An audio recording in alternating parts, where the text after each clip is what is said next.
if you're considering getting married, you're going to want to look into getting a prenuptial agreement.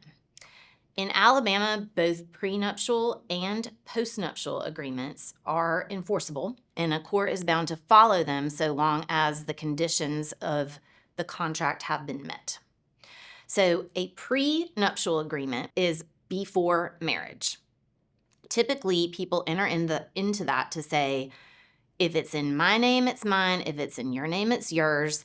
If we intend for it to be joint property, then we're going to put it in both names and it will be divided. People also enter into prenuptial agreements to avoid the risk of having to pay alimony.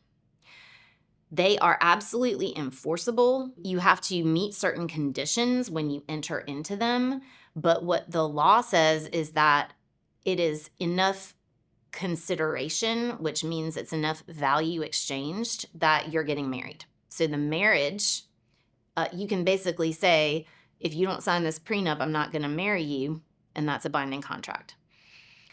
A postnuptial agreement is a little different. It means you're already married, and after your marriage, you want to define your own property rights and dictate what will happen in the event that you get divorced. As you can imagine, that normally occurs if one spouse has done something to upset the other spouse, and the postnuptial agreement is therefore a condition to stay married.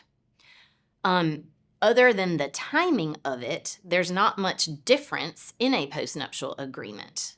It defines the property rights and the support rights as to what will happen if you get divorced, and it also defines what will happen if one spouse dies, in that you are not obligated to take from that spouse's estate as you would be if they died without a will and you did not have a prenup or a postnup.